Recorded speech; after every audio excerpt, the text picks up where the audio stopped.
Crunk. Yep. Gotta go with the flow. Are they both on? Yeah, right now. God. Alright, man. Yes, man. So we're gonna roll in the spirit. Yeah. By open up by giving all praises to Yahweh, Ba'Shem, Yahushai, Ba'Shem, Ruchakwadash. Give our double honors to our elders and our apostles that taught us this truth, and a salute to all the sincere elect out there. Keep pushing, stay in the fight.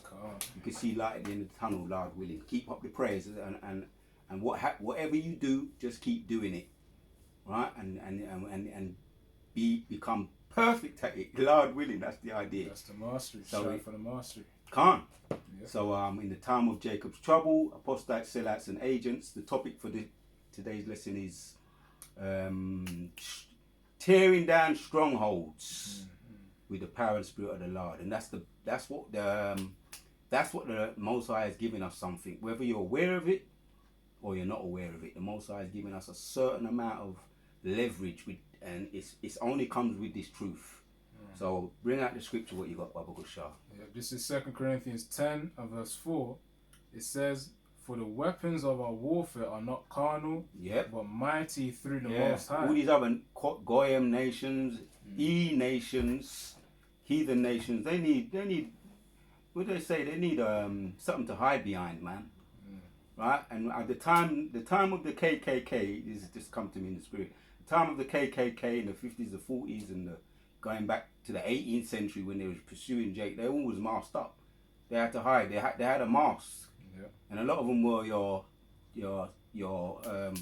teachers in schools. A lot of them were your doctors, so-called professional people, doctors, lawyers, people that deliver your milk.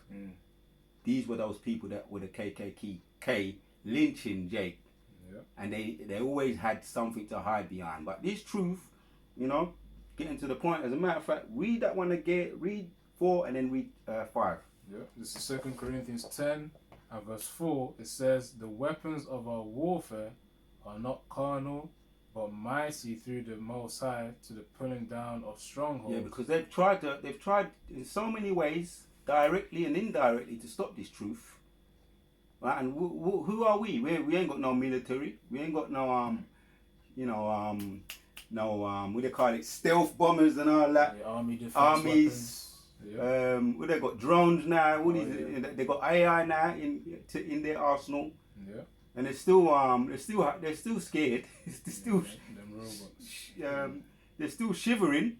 Don't get it twisted with that Nero 47. He's a coward too, and he's gonna end up running for cover when it all goes, when the shit hits the fan. But that's the point there. They need weapons to hide behind. They've tried to delete they've tried to throw this in the ditch, this truth. And I was in the spirit too. Who knows what they've tried to do that we're not aware of. Yeah. I don't know if you hear sometimes helicopters going over your house. Oh yeah. Not that we're paranoid. We're not paranoid, but we're just very aware. Absurd hours. Yeah. It'd be like 2 a.m., 12 a.m. Just have that random. Well, I say random, but of course Esau has his intentions through the Most High as well.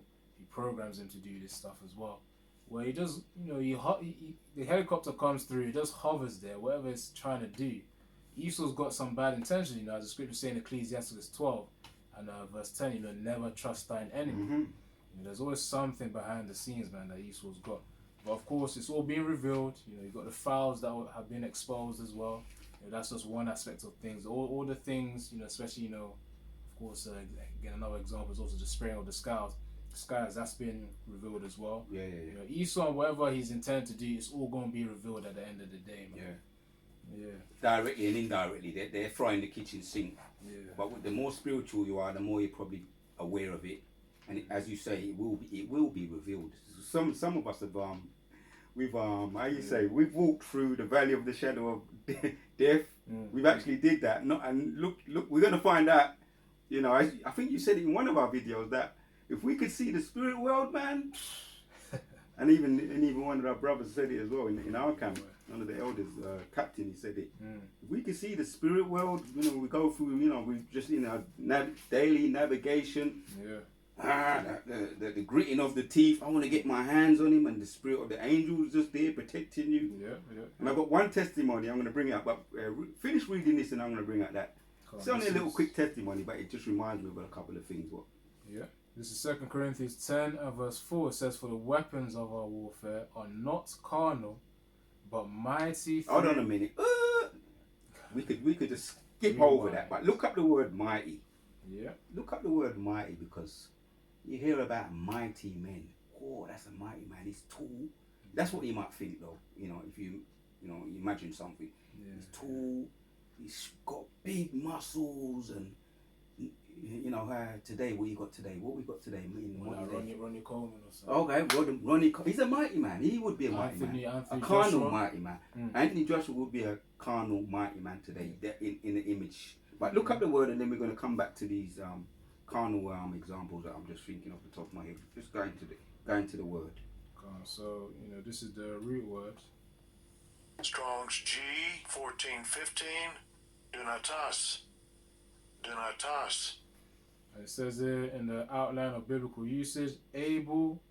So what mighty means? It means able, powerful, mighty, strong, mighty in wealth and influence, strong in soul, Right. to bear calamities and trials, and with fortitude and patience. Boy, so when I'm going to say another thing what Captain said, because something stay with you. When, Lord willing, we get those crowns, that's the spiritual gold, the spiritual goal. When you finish the race, it's going to be personal for your whole shire with the individual. Yeah. And it's good to even think like that. It's good to think like that. That's a good. I like. That's a good thought. You going to say something? Yeah, no, I was just saying, the crowning ceremony. Yeah. I believe Captain did mention it's going to be personal for each brother, as he said, because every brother has their custom-made affliction. Rightfully so, of course, every brother, in the crowning ceremony, they're going to get their custom-made crown, as well as, of course, through Yahweh Shem Yahshua, we'll see what would happen will happen. But the point is that every brother's affliction will deserve their rightful crowning ceremony. Yeah, the ceremony, along with the attention from the ultimate warrior. Because what they call them, corporals and sergeants and veterans, they like to they want the attention of their to get their badges, and their, what they call them, their medals, and they go up, similar with when you go and get your when you get your G, what they call it, when you get your letters, when you get that thing they put on your head, you go in this graduation, similar. They want the what you say, the acknowledgement of their teachers, the ones that be teaching them, and the teachers glad to, they be proud of them, because they say he was he was from the school or the college. What's some of these modern day colleges today? Cambridge, Oxford. Yeah, he graduated from college, and that gives them a good reputation, a good name. Yeah, we got graduates from this college. That means the teachers are good. Yeah. It's a good program. It's effective, and we're pushing out good prospects into the world. So your whole shy, that's where that makes it personal when you think on it like that. Your whole shy is going to be proud of you. It's the crown, but there's going to be it's angels are going. What's the scripture? Let me just calm down a little bit, slow it down. Now the juices are flowing. There's more joy in the heavens than one repentant sinner than 99 righteous men. If the Spirit wants to come out, it can come out. But the point is, we don't look at ourselves as mighty men. We don't look at ourselves as mighty. But you're doing your little thing. You're doing your do. You're doing what you can do in the Spirit. And what you can't do, that's what the Lord is going to help you to do. And it's building momentum. But so we looked up that word. Look up some more little words in there if there's any more. Sure. So, there's for the weapons of our warfare are not carnal, mighty. What about strongholds? Yeah, so the weapons of our warfare are mighty. We was looking into the word mighty, and was looking into the meanings of the word. Some of those meanings. Oh, you say if I got more? If there's more, because it's good to spend time on it. Because I just done my little video. I hope the Most High bless it helps. I hope hope brothers watch it. I hope people, you get your little views. You don't. Most of us don't get a lot of views, man. Yeah. Right? And even what views you may get, if you get 20, they may give you 5. If you get, you know what I'm saying, shadow banding. Yeah, he cuts it down. Just to lower your morale, which is all in the spirit anyway. Because the Most High wants to keep us grounded. Yeah. Another way, Most High's got ways to keep us grounded. True. Too. But the ultimate, as you say, the ultimate graduation, it's not, we don't care about views anyway. It's not even about that. The ultimate graduation is getting those crowns and getting the, how you say, approval. Bidding to the marriage. Approval, yeah, that's the word I'm looking for. Approval of our pioneer, our teacher, Yahushua. That's the ultimate. Getting the approval, yeah. The crowns are beautiful. The approval, it's the approval of the Most High, the attention, and He's gonna give us some words. He's gonna put some words in us. Yeah. So that's gonna fuel us. Right, let me just carry on with that. If there's any more, Bible show. This might, Lord willing, this might be just a little we just want to put this vibration out there to any Akim, right? Because it is a roller coaster. This truth, we're struggling. We have thorns in the flesh that we wrestling with. Let me say it that way. We're wrestling with, and Most High's aware of everything. What you're pushing through, what you're fighting, what you've overcome last week, last month. Last year, what you push through, and it's on to the next. Cool. Yep. It says there for the root word, it says able, powerful, mighty, strong, mighty in wealth and influence. Because of course, as we're in this truth as well, we have a very heavy level of influence in the spirit as well, and of course on people even of the world as well, man. Yeah. There was this testimony not recently on what the brother's name, or the elder brother's name, where he had a dream on the brother who had a stroke recently. Oh, I'm glad you brought that out. Yeah, that's beautiful. The elder. elder. Yeah, I know his name. Is it his name? Arayah. Why do I know his name? Go on. Yeah, on the brother, the elder brother. The reason I'm calling him elder From New brother, Jersey, because, I think he was. Yeah. He's of course he's way older than me. Yeah. So that's He's our elder. He's our elder, man. I call most brothers older than me elder brothers. Yeah. Unless they're actually elders as well. He's an elder though, because the elder Apostle Tahar called him an elder. But go on. Yeah. So the point is, with the elder brother Arayah Khayal, he had he had of course stroke recently. Yep. Of course the apostles have anointed him as well. So we saw in the recent indoor sit down. Yeah. In the hospital. Indoor camp. Yeah. And then another brother, I forgot the name of the brother, but sometimes your mind. Yeah, don't worry though. He had a dream, but Apostle Tahar did re-upload it where he had a dream where the brother was actually revived, man. Yeah. He was revived. He stood up. I remember that. He was that lean. Well. Yeah. He looked like he said he was big. He looked like a football player. Calm. So in other words, another way of saying he recovered and then some. Yeah. His body was right again. He was whole. Calm. Yeah, go on though. Yeah, the reason why I was mentioning that, because it says mighty in wealth and in influence as well. Through Arachah Kodash, of course, all brothers believe that he will be, well, and he will recover. Of course, he's got to go through the procedures, but nevertheless, we have faith that we know through the spirit of Yahweh Shem Yashai, he will be in a mightier state, a stronger state. And that's also a form of wealth as well. Health is a form of wealth.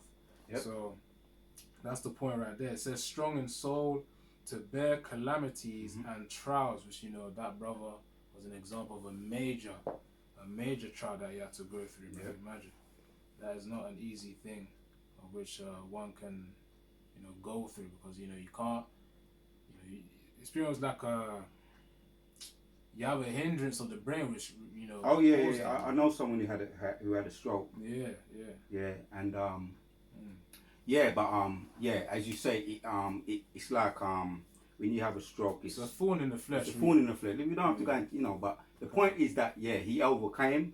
He's well, and he passed. The elder Apostle Tahar did say, when you find yourself, come to the truth, prepare yourself for the temptation. Yeah. Scriptures like that came out on the video, the edifying video in the hospital, and the elder Apostle Tahar said, you've passed the test. And then it's nice when someone commends you. Yeah, that was exaltation. It's nice when someone commends you and acknowledging, you fought. That was encouraging. You fought. You doesn't matter. It's not even about overthrowing we win the fight, but the battle continues, but we're winning fights here. Yeah. And the ultimate victor, Victora, the Victora is when we up out of this place. That's the battle over. That's the whole battle over. But little fights, little skirmishes, we contend with them. I'm gonna say something. I mean, you pretty much said, but I was gonna say, we're facing little battles now. But the war, we're gonna win through Yahweh Shai. Right. When we again get to those chariots, man. Yeah. So I use that as well as a teaching moment, just like what we're doing that now. I'm glad you brought it back to my mind, because that was the terror of the Lord. Yep. And the Most High used that as a teaching moment. He put it on stage for us to see, to encourage us, to motivate us, and whatever little challenges that we do, we look at that and say, yeah, I'm gonna carry on then. The one of Yahweh Shimon Shai, with the power, as you say. The small battles, we need all of the Most High. We need the attention, and then some. We need 110%. We have to keeping our medicine strong, and to stay in the kitchen. The herbs. Yeah, we get on your herbs. Yeah, it's true. Right, because let's just make some practical points. I'm going to use it as a teaching moment as well. What Elder Apostle Tahar said, because he said, brothers, stay on your health, stay on keep your blood pressure up. Me, I'm at a certain age now, right, where I've got to really be, and we're going to talk about it after. We don't talk about everything, but in some way. To find out about how you to just monitor the blood pressure, just my little thing, But it's things that you can get from brothers, and we've got brothers in our camp too that we're learning from their experiences, their journeys, because we learn from iron be sharpening iron. Yeah. We spend a lot of time on this, but it's all in the spirit. God. It says to be able to do something, mighty, excelling in something, having power for something. Yeah, and we look at him, and I know brothers don't be, brothers are not boastful in any way, but we look at that and we look at him, and we gain strength from that. Yeah, exhortation, which means encouragement, and that's what the apostles did, with the brother as well. Yeah. So we ought to learn from his experience too, man, because he was speaking on it. Yeah, he was speaking himself. On it. Yeah, and he overcame, and he had a vision too. I like what some things are going to stay with me anyway, and that's just the spirit. God. But he said he had a vision about what they were trying to delete him. He said the vision that he had. Oh yeah, I remember. I remember. And I've been aware of some of these things that you remember the little letter that one day I'm going to mention the letter. I remember. But I don't want to be too quick, say something that I don't need to say. You know what I'm saying? Yeah, you can go about it. But you got to be, as you said it, never trust your enemy. But yes, there's times, for a want of all things, that's part of the curses. Oh, yeah. But not willy-nilly though. But I think that's enough we need to say on that for now. Okay. Is there more? Let's go back to it. Yeah. So verse 4 and 5, this is 2 Corinthians 10 and verse 4. Right. For the weapons of our warfare are not carnal, but mighty through the Most High, to the pulling down of strongholds. Yeah, strongholds, something that gets a hold on you. It's a kind of a carnal, but it's a spiritual example. When you get when the demons attack you at night, what do you call that again? Sleep paralysis. Sleep paralysis. Yeah, we call upon the name. That's like a little example there. Call upon the name. You overcome that. That's your little skirm, your little thing that you won that battle. That little battle there, you won it.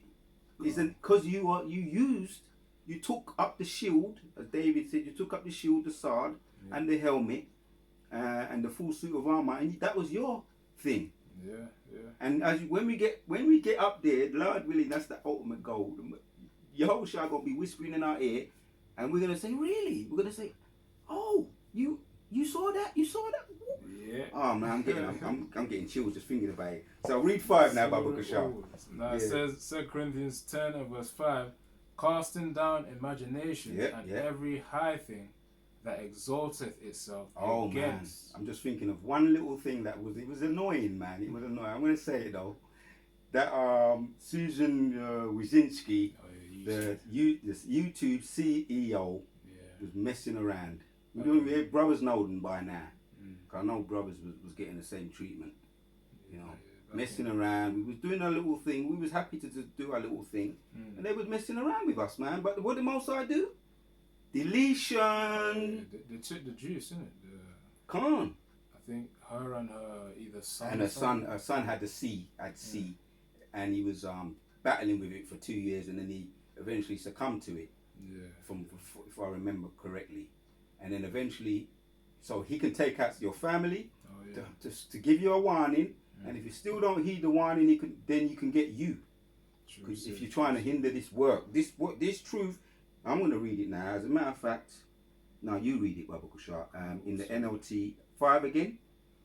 This is 2 Corinthians 10 and verse 5. We destroy every proud obstacle that keeps people from knowing the Most High. Ooh, that's all in the spirit. I just said that. Go on. It says we capture their rebellious thoughts and teach them to obey Hamashiach Yahushua. You're trying to hinder yourself, but then not only that, you're stopping up the kingdom. Yeah. Stopping up the kingdom, just like some of these other Power Ranger camps. Stopping up the kingdom for the elect to go through. So the Most High, what he would do, he would destroy you, right? Destroy every proud obstacle that keeps people from knowing thy power, our power. He'll get rid of you because you're in the way. You're a hindrance. That includes Esau. Right? The ones that have been taken out and the ones yet to be taken out. And we got this Nero, for those that saw the image of the blasphemous image. I'm not surprised, you know, when he put himself up there as some kind of Messiah, healer, you know, and then he eventually took it down. Maybe his advisors told him that was a bit stupid, you know, in emotional tweet. I mean, you know, that's scoffing. Yeah, go on. Yeah, because you know we know what the scriptures say about Esau wanting to be like the Most High. So Trump is that representation of Esau's desire to be like the Most High. So let me get that precept quickly, and then clarify the point. So Isaiah 14, and I'll start from verse 13. It says, "For thou hast said in thine heart, I will ascend into heaven. I will exalt my throne above the stars of the Most High. I will sit also upon the mount of the congregation in the sides of the north. I will ascend above the heights of the clouds.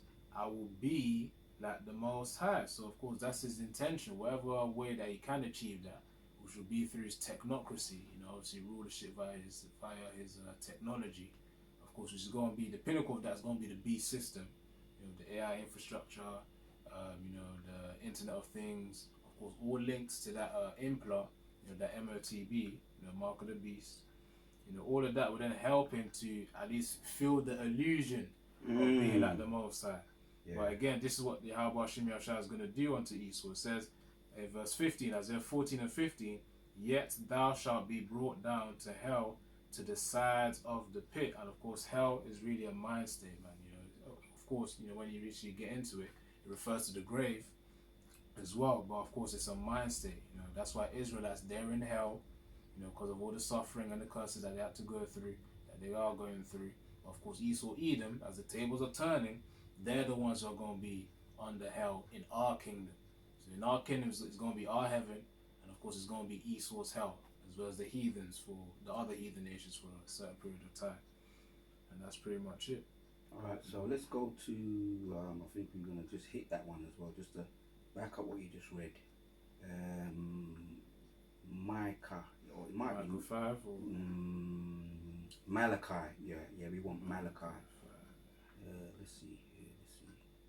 Yeah, no, we want Micah 5. Yeah, Micah 5. Hit it from 10. This is. I'll tell you what. Let's hit it from 7. Let's hit it from 7. We're gonna get all the meat out of this, and then for the most part, that could be the point. That could be the point. But let's just hit this, because even today was a what did Ice Cube say? Ice Cube, he sang that song. Today was a good day.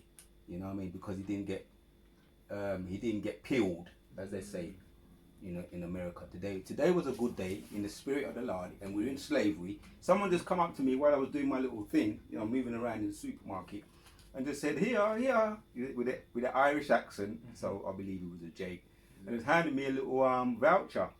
He said, "Yeah, take this. I don't need it," you know. So now you could look at that and say, "Well, okay." Man just randomly come up to me, give me a voucher. But I'm thinking a bit more than that, in the spirit that the Most High could just let you know how things come when things pop off. Jacob's trouble, the famine of the word. Yeah. Taster. It's like a little taster to say, keep your head up, bro. Keep the faith. It ain't popped off yet. Like, it's not intense, but that can happen where as a man or an angel, and I'm not saying he was an angel, but the Most High could put a spirit on a man to come to you, as the scripture says, Hebrews 13, beware, some have entertained angels unawares. So I accepted it. I looked at first, you look at people, and because everybody's so cold nowadays, but that doesn't stop you from being spiritual. And he gave it to me, and I just went and I said, all right, thank you, and I made sure I was polite to him. He said, I don't need it, and he chose me out of all those people in there. That's the spirit. Yeah. So another testimony has come to me, but I think that's just the point. Just for the brothers, when things look, and it's a time when you might have certain thoughts. I wonder if I'm worthy. I wonder if I hope I ain't let you down, Mo. You know what I'm saying? And bam, next thing you know, someone's tapping you on the shoulder, and in the spirit of an angel. Don't let the doubt creep in. Keep your head up, bro. That's it. So this is the scripture that matches up with that. All right. Because that was a taster for when people are getting worried right now. Of course, you got the fuel prices, and not just the fuel prices as well, because the fact that the oil is involved in producing fertilizer for the food, the ripple effects are going to be felt soon, where people are going to start feeling that famine. Let me just read it. So Isaiah 65 verse 13, it says, "Therefore thus saith the Lord Yahweh, the Most High, behold, my servants shall eat, but ye shall be hungry. Behold, my servants shall drink, but ye shall be thirsty. Behold, my servants shall rejoice, but ye shall be ashamed." It says, "Behold, my servants shall sing for joy of heart, but ye shall cry for sorrow of heart, and shall howl for vexation of spirit." So the same way, brothers be going through pain right now, and having to go through the afflictions and sorrows of this life because of the curses and our own actions as a whole of Israel, and also individually too. That's why certain brothers go through certain things. You have your custom path of affliction. Nevertheless, of that pain is going to be flipped to those of the world, including 2/3 of Israel. Wicked Israelites. They're the ones who are not going to be able to eat. Their 3 meals a day. Typically they're going to be struggling, man. That's when ninjas in that time, they're going to be bugging out for real. Because they haven't had their fried chicken and chips. Typically. But yeah, we're the ones who are going to be fed. We're going to be. We're going to have water as well. The same way Israel as well. When Israel was complaining to Moses, I believe at Exodus 15 or 16, it talks about Israel, murmuring because, they were thirsty, man. They wanted water. After that great departure, which is what Exodus means, means great departure. The Israelites, the Most High threw a tree into water to make that water sweet. Well, that's why they named the land area Marah, which means bitter. Of course, again, Exodus 15, chapter 15 to chapter 16. So the same way the Most High saved us then, He's going to save us today as well, man. Yeah. That's something that is undrinkable, supposedly, He can turn it into drinkable. Yeah. Something that is unedible, stone, He can turn it into bread. True. There's another way, the Most High's got, I don't want to say it, but there's many ways to skin a cat, and another way of saying it, the Most High's hand is not cut short, that He can't save. So I mentioned that little testimony today, and it's beautiful how, if you read the signs right, how it can actually lead you to have a positive frame of mind. True. So you can read this one, Daniel chapters 10, and I think this might be the point. This is. I said it was going to be a quick hitter, but so for the most part, if we hit the point, then we can start rounding out.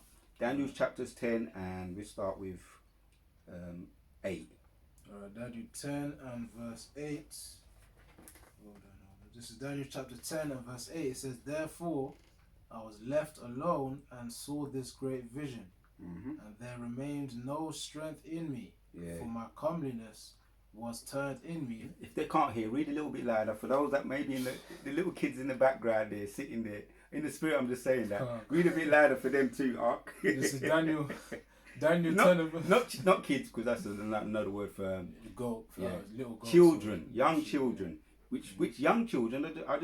I remember hearing this. They're just adults, young adults. They're adults. Yeah. That's how the Most High sees us. Spirits that are just young to grow up. Go on, Baba Kusha. Go on. Daniel 10 verse 8. It says, "Therefore I was left alone and saw this great vision, and there remained no strength in me, for my comeliness was turned in me into corruption, and I retained no strength." Yep. Carry on. We're getting to the point. Carry on. Read into a couple of verses, Baba Kusha. Right. It says, "Yet heard I the voice of his words, and when I heard the voice of his words, then was I in a deep sleep on my face, and my face towards the ground." Yep. And behold, so hold on. He's down on the ground. I think there's another word for that. Face toward the ground. Yeah, when your face is, it's like when it was kind of morning, or just down on the ground, like overwhelmed. He's talking about a vision that he saw. True. What verse are you in now at the moment? Verse 9. Verse 9. All right. Now I'm looking at it in the NLT. So read that. Read Daniel chapters 10 and verse 9. In the KJV or yeah, read it in the, and I'm just looking at it in this because we may look at some of the KJV as well. So Daniel 10 and verse 9 it says, Yet heard I the voice of his words, and when I heard the voice of his words. No, Slackia. Yeah, 9. That's the one I'm looking for. 9 in the NLT. Yeah, because it kind of gives you. Sometimes it makes it more clear for us to understand. Read on down from 9 in the NLT, and read up to 12, Baba Kusha. Alright, so this is Daniel chapter 10 verse 9. Because the Most High's got a way of, you might be feeling a certain way. You see a chariot, right, and then you for the rest of the day, it's a beautiful day. Like it just turned your day from, as you say, from dark to light. Or someone taps on your shoulder. Gloomy to from dark to light, and gives you might be wondering, boy, I'm on a budget right now, and then someone touches you on the shoulder and says, "No, stop it, man. Don't worry about no budget. I'm gonna solve the problem for you. Turn your day around. Go on though." This is Daniel 10 and verse 9. It says, "Then I heard the man speak, and when I heard the sound of his voice, I fainted." See? He fainted, bro. Yeah. You know what I mean? Daniel was he a strong? I would describe Daniel as a strong man. But when sometimes things are spiritual and it kind of gets intense, you can faint. You can faint when it's spiritual. You can faint sometimes. Heavy vision. It's a spiritual thing, man. You know, Daniel fainted, man. I just want to meditate and just take my breath and just think about that for a little bit. Read it again, 9, and then carry on reading up to 12, Baba Kusha. This is Daniel 10 and verse 9. It says, "Then I heard the man speak, and when I heard the sound of his voice, I fainted." Yeah, I fainted and lay there with my face to the ground. And he was just gonna. How long was he gonna stay there for? I don't know. Carry on. I don't know how he was gonna. How he really. Do we really know how he really felt though? Really and truly. No. We're trying to though. You can only, try to understand. So Daniel's on the floor right now. That's what we're reading. Yeah. Carry on. It says, "Just then, a hand touched me and lifted me, still trembling, to my hands and knees." So boy, man, I've had a pet before, Ark, and then I'm just trying to put it in this kind of to understand. Like brothers who've got cats, some brothers got cats, and the cat may be timid for. It might be a stray cat. It may be what is this person gonna do? Is he another one of those cat haters? I've seen people. I know this. There are cat haters out there. I knew some of them when I was growing up. They was wicked, man. To stray cats, they would do torture. And Edomite, they got it from Edom, and he probably was. It could have been a tear anyway. The one that I knew, he looked like he was a Jake, but it could have been a tear. Esau be the one that be persecuting and terrorizing and doing all kinds of inhumane things to cats just for the sake of it, sticking pins in them. So we're aware of animals, but we can't fathom the kind of wicked things people do. Because we ain't like that. Jake, for the most part, ain't like that. But the point is, they may have a fear of man. They may be traumatized ever since when something like that happens. It may take time for them to come out of their shell after. And I know brothers who really into the animals. I myself, I'm into animals. We really understand. We kind of see that, and we understand why they have the most. I put a fear of man into them because that's to protect them from the damn devils, Edomites. True. They don't fear us, Jakes. They see our aura. Yeah, our they're spirit. attracted to us. They're attracted to us. You know, that's how it But is. I'm just making that point. Yeah, when you see something that's very timid, and the angels are mighty, man. We're just worms to them. And when they intervene, the scripture says that they're always camping around us. Yeah, that fear. We would be, they would be our entourage. I'm talking about the elect. You heard of the word entourage? Well, it's like a helper. Entourage or bodyguards. Angels are like our bodyguards. Yeah, go preach something. Please, Baba Kushar. Yeah, this is Hebrews 1 and verse 14. It says, and are they not all ministering spirits sent forth to minister for them who shall be heirs of salvation? So, of course, those ministering spirits are talking about the angels that are sent by Yahushua, to help us, day to day with our afflictions and things that we need help with. Yeah. And of course, it says to minister, to help for them who shall be heirs of salvation. That's really talking about the elect of Yahweh Hashem Yahshua, which you say Yahweh Tazar, Yahweh willing that we are those men as well. Yeah. And they always be for the most part, yes, we do have to go through things. Sometimes we fall when we got to get up and rub ourselves better and come and as Job say, as the angel said to Job, gird up thyself like a man. Yeah. There's times when they do let us. They don't. The scripture says that they don't let us go beyond what we can bear. But when it gets too hard or too much in our minds, they just take over. The entourage or the bodyguards. You heard of the word bodyguard or secret service. That's what they intervene for us. Oh, another vision. One more quick one.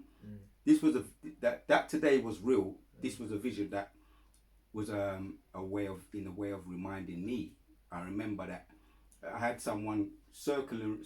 This was like around my local era. It was a vision, and someone was like trying to watch me or spy. Could have been an agent. In the Matrix movie, the agents they shape shift. And he was outside my door, and I'm thinking, he's right outside my door, and I know I got to get into my house. Right? Yeah, no, laugh. It's all right. You can laugh. Sometimes the Most High wants us to laugh, Ark. Yeah. But it was the vision that I was having, and I've probably dealt with some similar in my life, in my family, without getting into too much detail. But the person, he's gonna be unnamed, was trying to intimidate me and stay outside my house so I couldn't get home. What happened?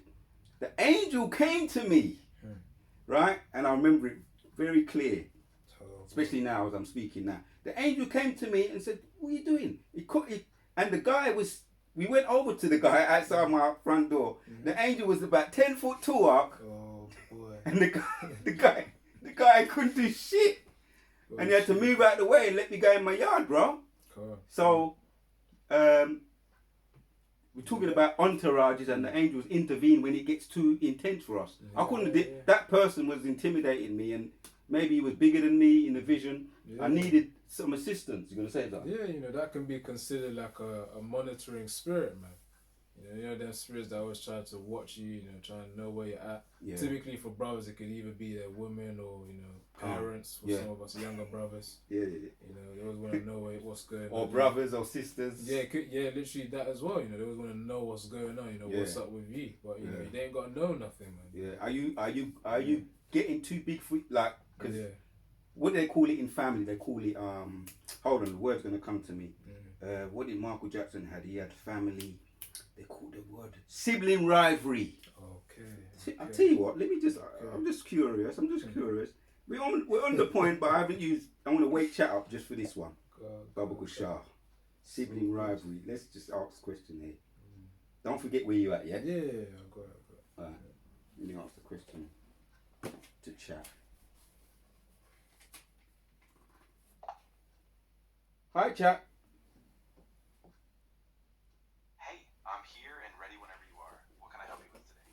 can you describe for me the word sibling rivalry? Of course. Sibling rivalry refers to competition, jealousy, or tension between brothers and sisters. It's really common in families, and it can happen over things like attention, achievements, or even possessions. Yeah. It's pretty normal, but the way it's managed or resolved can really shape family dynamics. Yeah. Thank you, chat. That's enough for now. Yeah, man. You're very welcome. Yeah, it was like, you know, there was this little children's show I used to watch back in the day when I was younger, man, you know, back in primary school.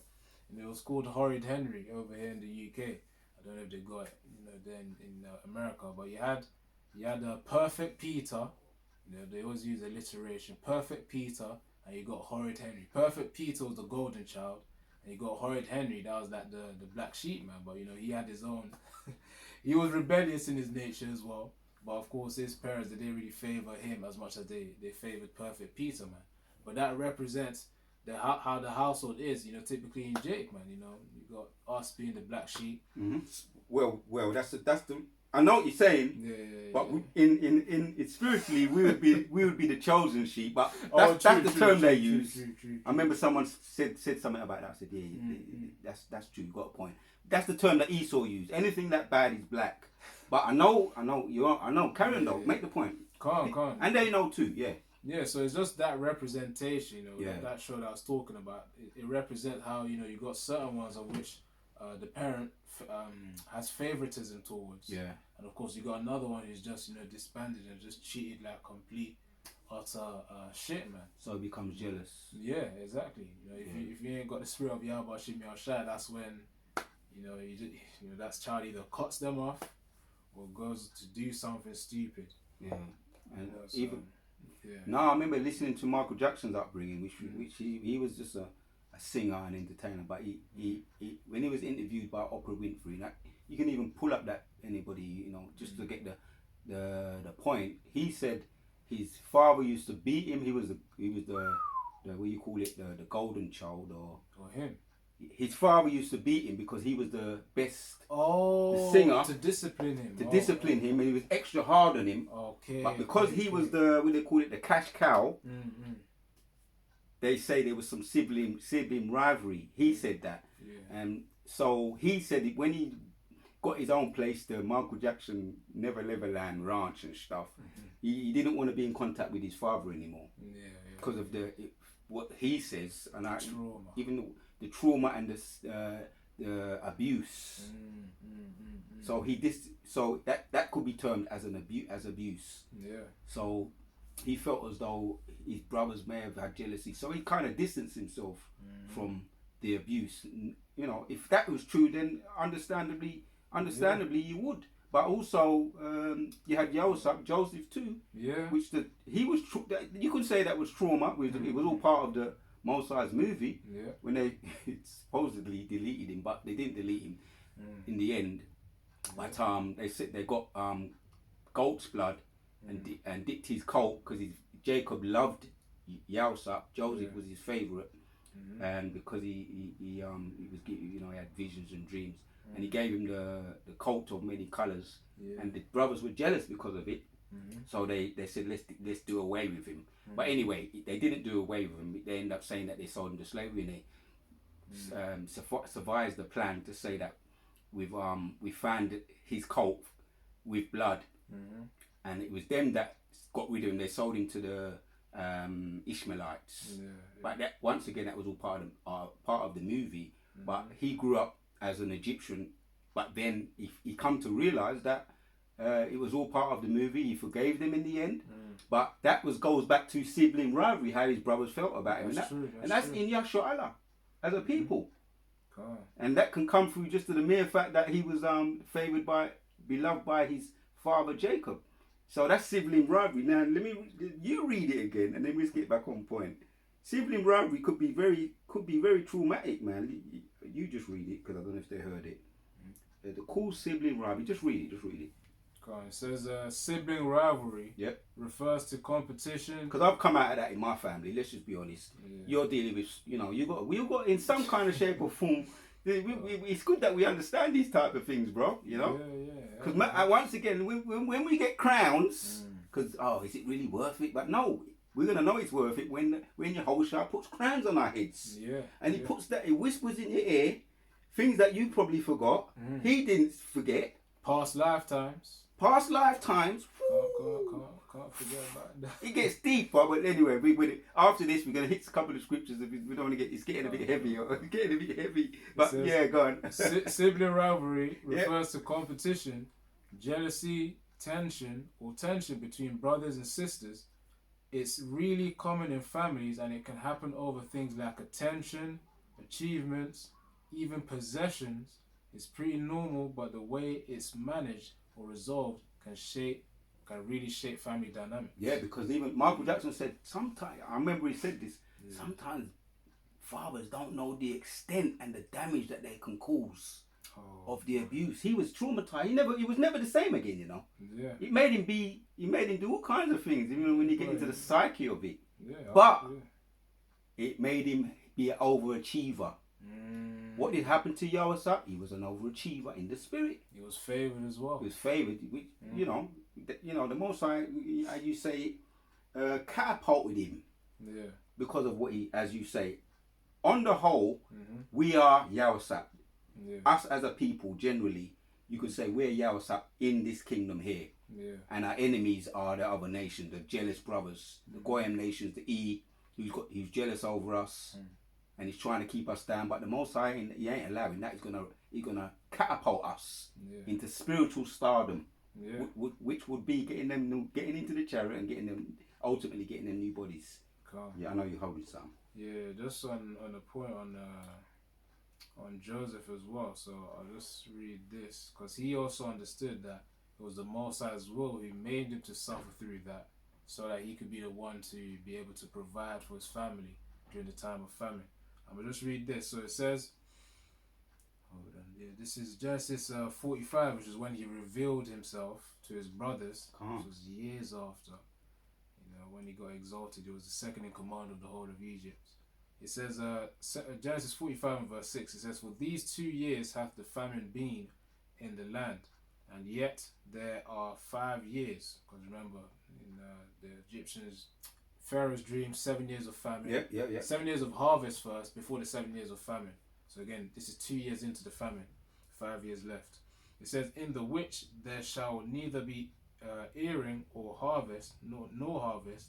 And the Most High sent me," this is Joseph speaking here, "and the Most High sent me before you to preserve you a posterity in the earth, and to save your lives by a great deliverance." Despite that, on the surface level, it looked like suffering, like, why am I going through this? It's a spiritual movie. Yeah. The Most High had a great intention of it, man. And then, of course, over time, Joseph understood and said, yeah, he sent me before you lot. Of course, he used you lot in a painful way to me. That was your part of the movie to do that. Yeah, everyone had their role to play. So it's like, of course, it's painful, but through the spirit of Yahweh Hashem Yashau, as we get translated into those new bodies, we're going to fully understand why the Most High made us go through all these things. We're going to get the whole picture. Yeah. And on that point of Michael Jackson as well, just to support that too, Ephesians 6 and 4, "And ye fathers, provoke not your children heavy, to wrath." Oh, heavy, brother. It says, "But bring them up in the nurture and admonition of the Lord." So of course it says, don't provoke your children to anger, man. I think it says something here. There's another verse. Sometimes they the fathers be doing that, using them, putting them in Hollywood. That's provoking them. When they put them to be celebrities, Michael, as you say, Michael Jackson, he's just one of many, because there's a whole heap of stories about the trauma that the Hollywood children go through. I used to watch them little documentaries before YouTube was up. There was a whole heap of these kind of things used to come on TV. The children, Macaulay Culkin and all these, you heard of Macaulay Culkin, you heard of a lot of these child stars that the fathers put them through. There's another word of saying they used to put them through the fire and sacrifice them to Molech. Today it's the Hollywood, sacrificing them to Hollywood, the unholy wood, which goes back into the one. Brothers be getting into that. There's symbolic meanings to all of that, but basically they're selling their children to the Hollywood god. the Hollywood god of sacrifice, which is money. So they get a lot of the time when you get deeper, just like Michael Jackson allegedly was abused, and a lot of them say they have stories that they was abused. Anyway, so as you say, but in the spirit, he was guiding, he was in control, he was guiding the hand, because he was the one that was as you say, the cash cow. They use that term today in the world, but that was a cash cow in the spirit. Yelzat was the cash cow. Because what did he say? Read it one more time and then let's get back to one more time, Baba Kushar. Right, some heavy scripture, that one there. Genesis 45 and hold on. Yeah, verse 7 to the point, it says, and the Most High sent me before you to preserve you a posterity in the earth and to save your lives by a great deliverance. Wow. And that's when his dream came to pass, man. I think Genesis 37, he had a dream and he told when he was way younger. Yeah. He told, Jacob, he told Israel. Yeah, he told his brothers. And of course, when I say Israel, because, Jacob was renamed to Israel. He told his father, Jacob, that, you're not going to bow down to him. Of course, initially, they bugged out a little bit. They're like, who are you for us to bow down to? He was just interpreting the dream. Yeah. In his own, as you say, it was all the spirit anyway. Yeah. So, they didn't understand. But now, of course, Joseph understood, and of course, the brothers would have understood as well. It came to pass. Yeah. So, so what was the point? We was making a point that the moral of the story is, this is the moral of the story, man. That you may be going through something, you may ask questions, I wonder why. Where we was in Daniel's chapters 10. It's going to sum it up back to us and read 11 and 12 and then jump down to 19. NLT occasion. In the NLT, because it kind of backs up the point with Michael Jackson. Michael Jackson is in the heavens now. He's in good state of mind now. He's back in his right mind. He knows he's an Israelite, and all the suffering he suffered just because he was the cash cow. He gonna be in the kingdom, and with his head down for a little while, because he was a 2/3. But he could come through any of our seeds. We don't know, and he ain't gonna be no mega star. He's just gonna be a humble Israelite. Well, let me say, he's gonna be waxing fat, and he's gonna have a holy poor woman, and he ain't gonna be effeminate. He ain't gonna be shucking and jiving for no Amalekite. He's gonna be in his right mind as an Israelite. But so the moral of the story, in most High's movie, he don't make mistakes. He always ends up good. Yeah. So this is Daniel 10 and verse 9. In the NLT it says, then I heard the man speak. Because that's another thing. One more thing I was thinking. We all think that we're here to dance and shuck and jive for the Edomites and play basketball. Even some of us growing up, you can dance, and the white woman love it when you can do some dancing and spinning and all of that, and that's your claim to fame. Or you can kick some ball, or you can dunk a ball. That ain't gonna be our claim to fame. We're gonna be Yahshua Allah, Yah, He, Shah, Prince, Allah, power. Yeah, He, Prince, power. We gonna be as gods. That's it. Right, and women gonna be, we the call these women when they flock to men today. The VIP and all of that, they'll be flocking to us. We ain't gonna have to dance for them to like us. No. Some of us was doing all of that foolishness. Anyway, let's get back on the point. The point done made. It ought to be. So Daniel 10 and verse 9, it says, in the NLT, it says, then I heard the man speak, and when I heard the sound of his voice, I fainted and lay there with my face to the ground. Yeah. Just then, a hand touched me and lifted me, still trembling. To my hands and knees. Says, and the man said to me, Daniel, you are very precious. Is that 12 in the NLT? This is 11. Okay. All right, yeah, in the NLT. Carry on. Read up to 12 and then jump down to 19, and we go end with that unless you got anything else to bring out. So Daniel 10 and verse 11, it says, and the man said to me, Daniel, you are very precious to the Most High. So listen carefully to what I have to say to you. Stand up, for I have been sent to you. When he said this to we me, can pray. We can pray sometimes. You pray, you're thinking, I ain't gonna answer my prayer.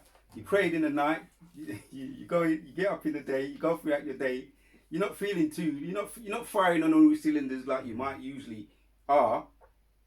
and then you most likely send an angel or a man in with the spirit of an angel to get you out of a jam.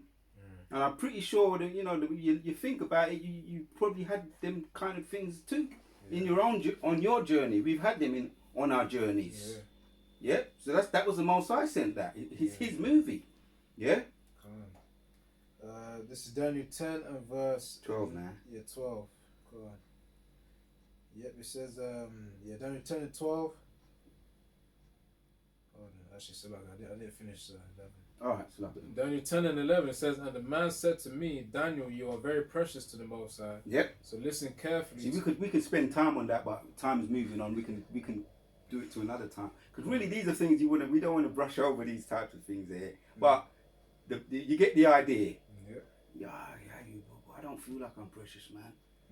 Boy, the Most High can make you. He can do that, man. He can make you feel like He lifts us down. He puts us down. He lifts us up. Yeah. Sometimes sometimes he can have a random vessel walk by you, just to mention something like sometimes you can even be a drunk Edomite or something, or something like that. It says you're a shining star, something like that. You just walk past. He says, "Don't get me started on that, brother." He says you're a shining star. Don't get me started on that. And that's in the spirit, man. That's the Most High put the spirit upon him to just shout out, "You're a shining star." So that you should liken as little signs. Little signs, right? That you are favored. Yeah, there's an old saying about drunk people. Drunk people talk the truth. I heard that a long time ago. Drunk people talk truth. Yeah. So there you go. There's another one there. Little gem there. True say. Come on. So it says, stand up, for I have been sent to you. When he said this to me, I stood up, still trembling. See? Then he said, don't be afraid, Daniel. Since the first day you began to pray for understanding, and to humble yourself. See what I'm saying? If you just automatically had understanding, do you need to pray for it? No. So you don't use them noble people in the world who just, I don't need no one. You ask, sometimes you may need to pray for certain revelations or breakdowns. Humble yourself. Sometimes it might be fasting that needs to be done. And the Most High, he remembered that. He said, you think I forget? Yeah, carry on. Yep, he's letting him know, Yep, don't be afraid, Daniel. Since the first day you began to pray for understanding and to humble yourself. That could have been last year. Oh, yeah, true. I don't know. You know what I'm saying, though? Yeah. But go on, man. It says, and to humble yourself before your power. Yeah. Your request has been heard in heaven. I have come in answer to your prayer. Yeah, because it's all on his time. True. It's not happening. What's going on? He was on the most. He said, you mentioned it to me. Doesn't say when, but he said you mentioned it to me. From that time you mentioned it to me, I was listening. I noted it down. Oh, let me say. Oh no, I got another testimony. For the Lord willing, if it comes out in the spirit, another time. This is a quick hitter. Jump down to 18.